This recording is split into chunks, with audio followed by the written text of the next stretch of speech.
Thank you very much, General Puta, for those very kind words of introduction.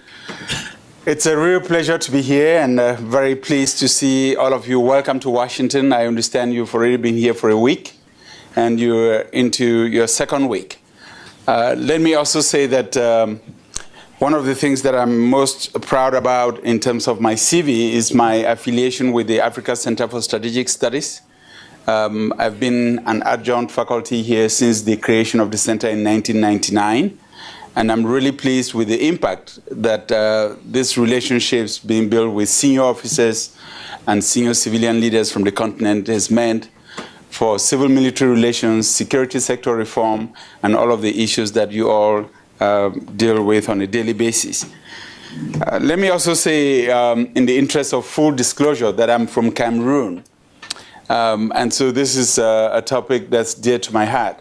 But I'm here because I believe in the values of ACSS, the principles of intellectual discourse, intellectual honesty, excellence, and not to espouse the point of view of one side or the other, but just to share with you the facts as I know them, to stimulate conversations. And so my opinions are just mine and mine alone to help us have a good interaction. I also understand that last week you all spent time on the big trends, the thematic issues, and that this week we'll be using a number of case studies to kind of hammer on some of the issues that you would want to reinforce. So we're using those case studies to tease out issues pertaining to human security, to accountability, to legitimacy and good governance, and to the issues that we need to be able to master to help consolidate democratic governance and transparency and accountability on our continent. I was instructed to discuss three issues with regards to the Cameroonian crisis. First, an overview of the crisis. Secondly, the role of regional and continental bodies in helping resolve the crisis. And three, in the conflict patterns and the way forward in terms of recommendations. So let me say that it's kind of strange to be talking about Cameroon and crisis, because a year ago or 2 years ago, no one would have thought that Cameroon would be in the news in the way in which it's being portrayed today.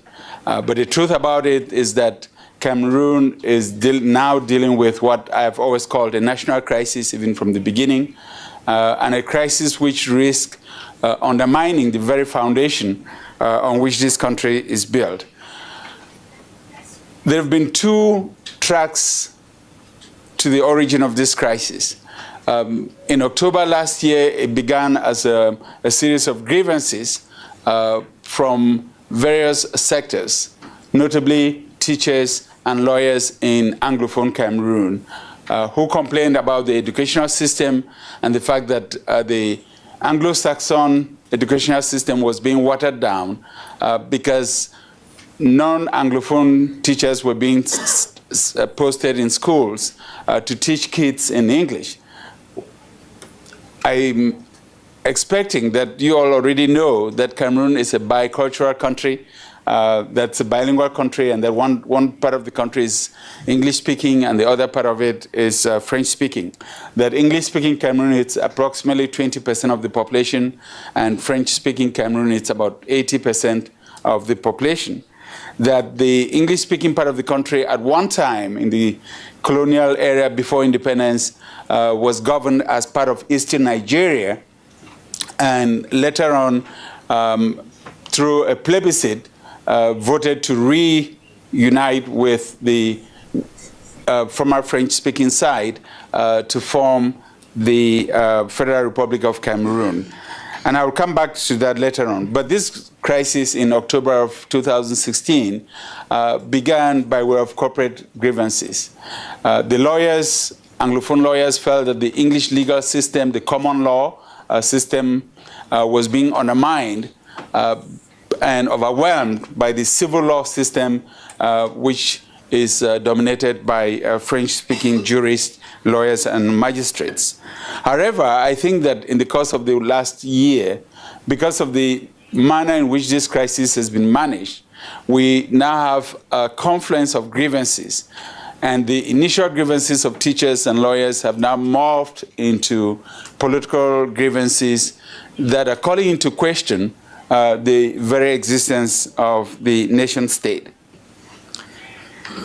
If you read the articles on Cameroon, you'll probably come across a lot of talk about marginalization and Anglophones feeling marginalized, or the Anglophone minority feeling marginalized, which is something that comes up a lot in countries that have to deal with minority populations.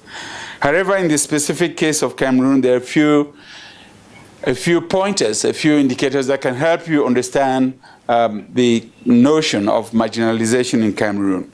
First, that Cameroon, as many African territories prior to independence, was just a territory that wasn't identified with a particular nation state. That after the First World War in 1919, when the Germans lost Cameroon, which was one of the 4 colonies the Germans had on the continent, the other 3 being Tanzania, Togo, and Namibia, or Southwest Africa at the time, that after the Germans lost the First World War, Cameroon was partitioned, with English Cameroon being governed out of eastern Nigeria, as I said, and French Cameroon being considered as part of French Equatorial Africa. Then on the 1st of January 1960, the French-speaking part of Cameroon that was being governed by the French as part of French Equatorial Africa got its independence on the 1st of January 1960.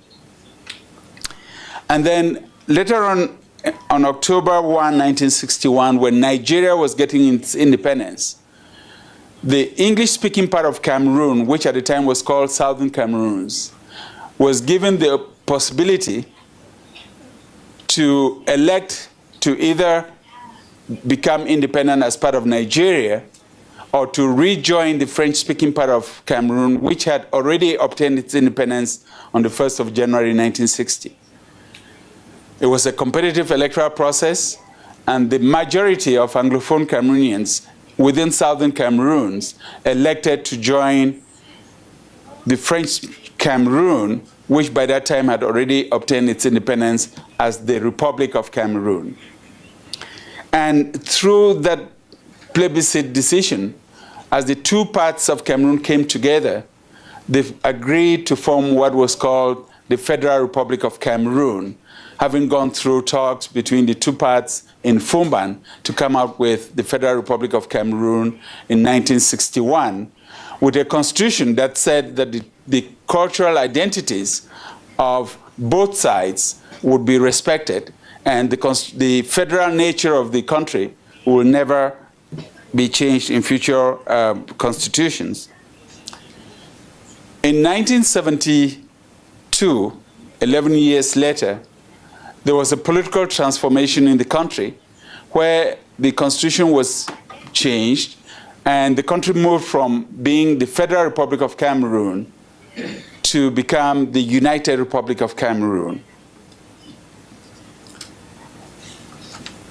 In many ways, the United Republic of Cameroon still maintained some of the attributes of the federal structure. For example, that the national flag of Cameroon still had 2 stars, which represented the 2 cultures, Anglophone and Francophone. And then 12 years later, the United Republic of Cameroon was changed through another process into the Republic of Cameroon with just 1 star. In the course of this incidents, a number of Anglophone Cameroonians began to feel that their identity was being lost or wiped out in that process. Fast forward to today's situation, a number of things also happened. In 1975, first of all, in 1961, at the emergence of the Federal Republic of Cameroon, there was an understanding that if the president of the country was from one side of the country then the vice president would be from the other side of the country. So there was a president who was from Francophone Cameroon and a vice president from Anglophone Cameroon. Then when the country was changed from a federal republic into a united republic in 1972, the position of vice president was abolished, but the Speaker of the National Assembly became the number 2 position in the country, and that position was given to an Anglophone.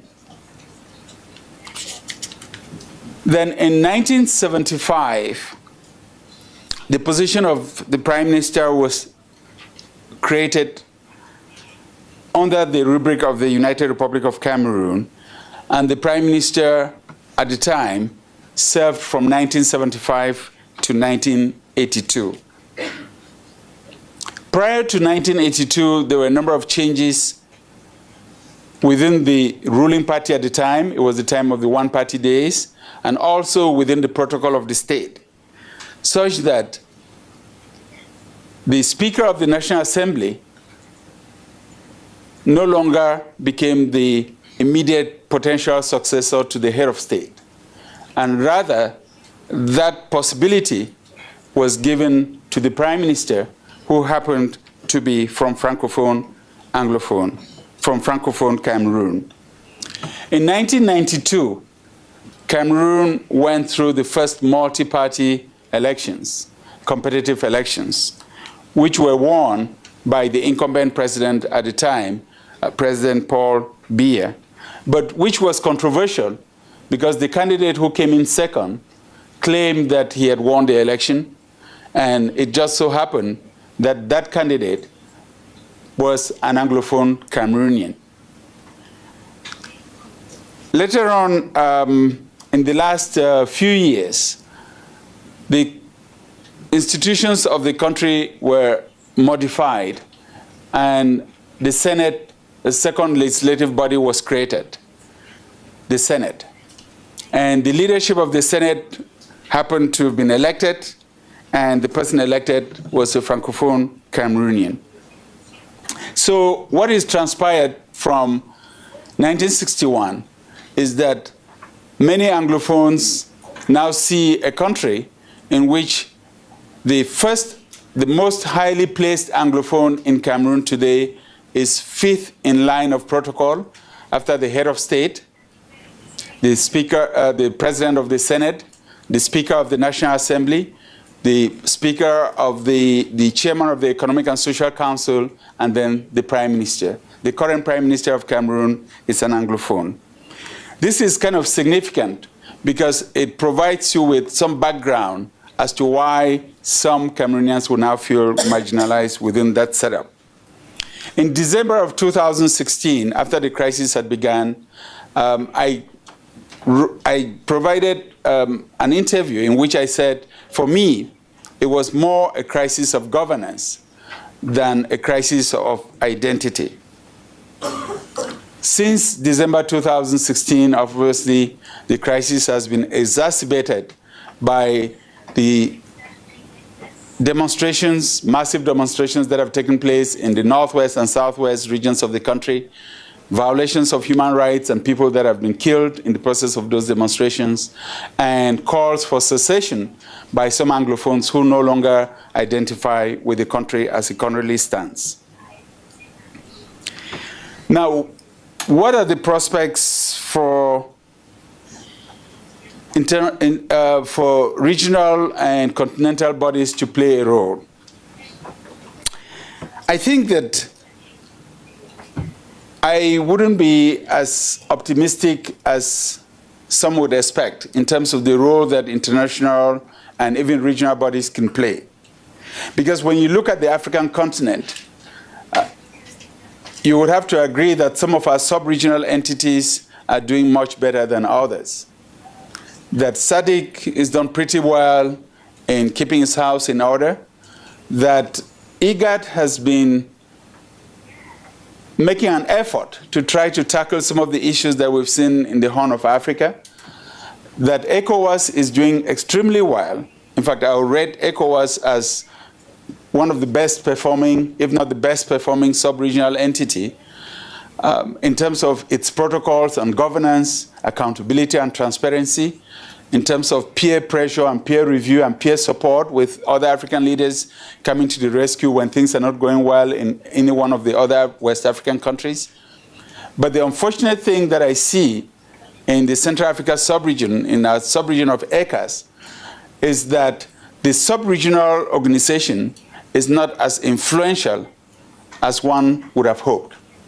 And there may be some structural explanations to this as well. Because when you see in the sub-regional organizations that are doing well, that's a lead country. You know, when you talk about SADC, South Africa obviously plays the lead role. And as South Africa goes, so goes the rest of SADC. When you talk about West Africa, of course, Nigeria plays a lead role. And as goes Nigeria, so goes the rest of ECOWAS.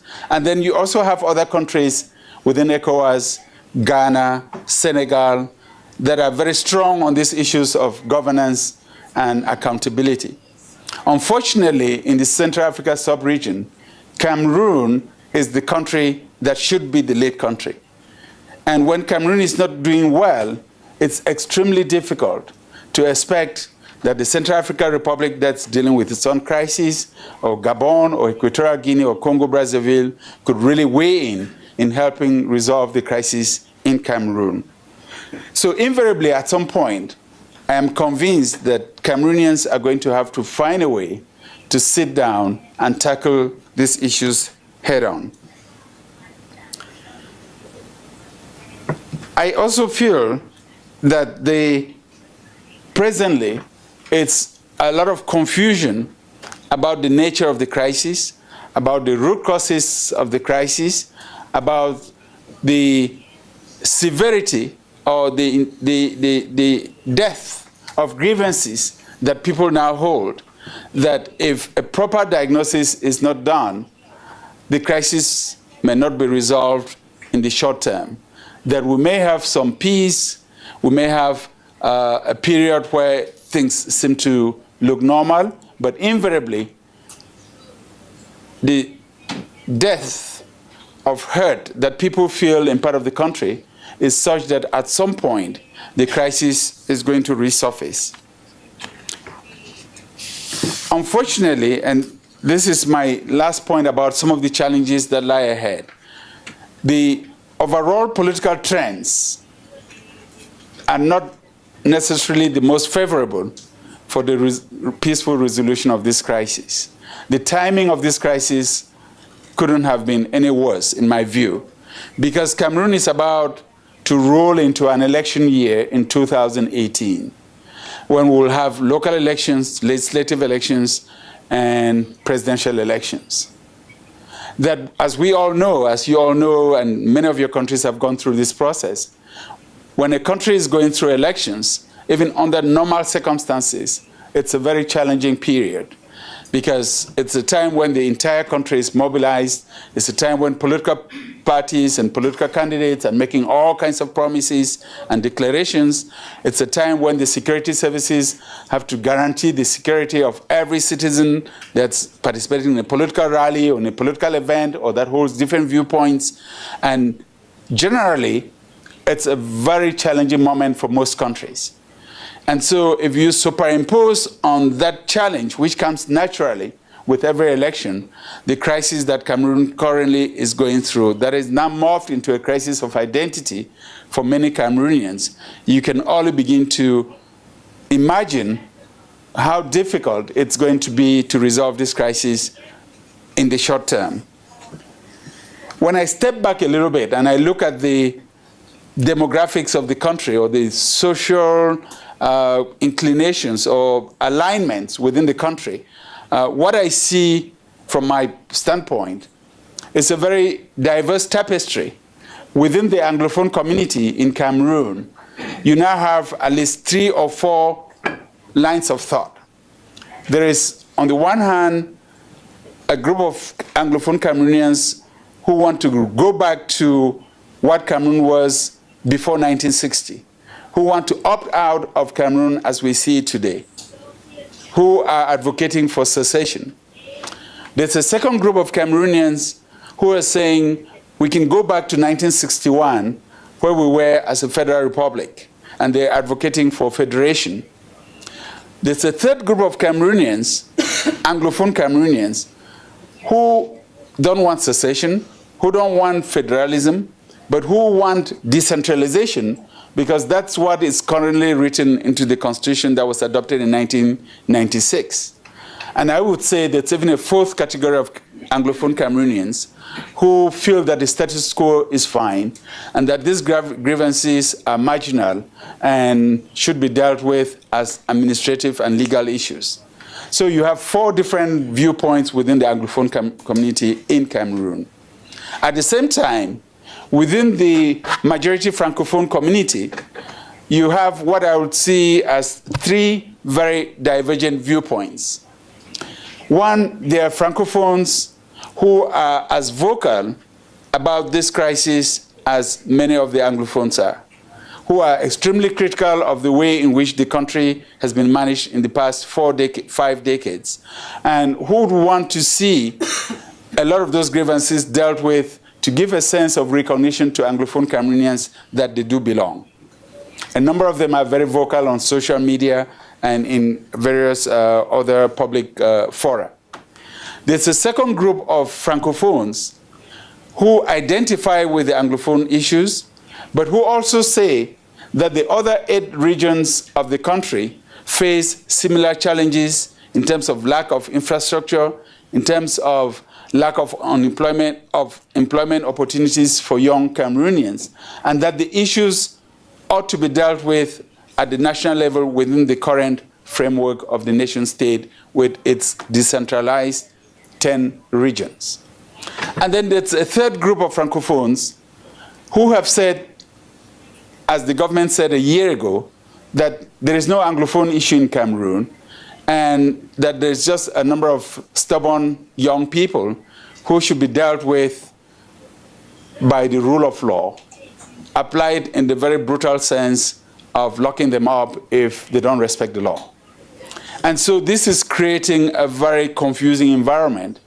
And that's why in many of my outings I've recommended that the government engage in a dialogue that will bring everybody into the same room so Cameroonians can even listen first to each other, figure out what the differences are, and then figure out the way forward. How do we get out of this? I would have 5 recommendations in how I think Cameroon could come out of this. First of all, is to acknowledge that this is a national crisis for the country and that extraordinary steps will need to be taken to resolve this crisis. Secondly, that there would need to be a national dialogue on the Anglophone crisis in Cameroon. A national dialogue that brings to the table all of the possible actors, including actors that have not been part of the governance process thus far. Thirdly, that after the national dialogue on the Anglophone crisis in Cameroon, there should be other conversations about the governance issues that plague the rest of the country or other parts of the country. Fourthly, that there would have to be a holistic approach in investing in issues of governance, human security, legitimacy, and the relationships between the state and citizens, that you would almost have to organize a national campaign, what I would consider a national campaign on civic education and civic responsibility, to try to re-establish the bond that should exist between government and citizens. Because in many circumstances, in many areas, you can say that bond is being broken as we speak. And finally, I think the culmination of this national dialogue, of this national campaign, should lead to a new roadmap on the future of the country, which would have to be sold to citizens to get their buy-in so they can feel empowered. Not just to feel that they belong, but also to take on the responsibility to contribute to the emergence of a new Cameroon in which every Cameroonian would feel a citizen in his full rights and have the ability to contribute to the consolidation of the nation states.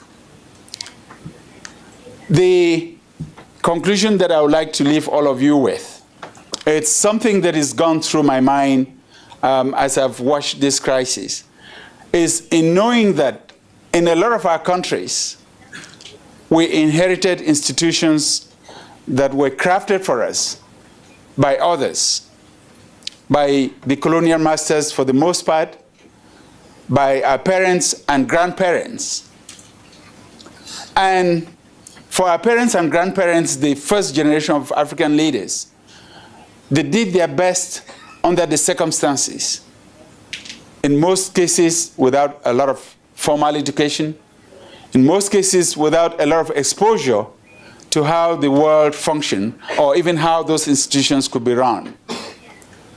Today, 5 decades after independence, I think we are blessed as Africans, because we now have a generation of Africans that's as worldly as leaders you would find anywhere else.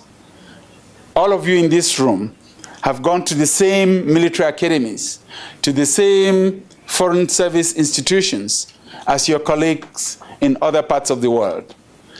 We now have Africans that know how the world functions and how institutions of governance ought to function. We should not miss an opportunity to ourselves build the Africa that we would like to see going forward.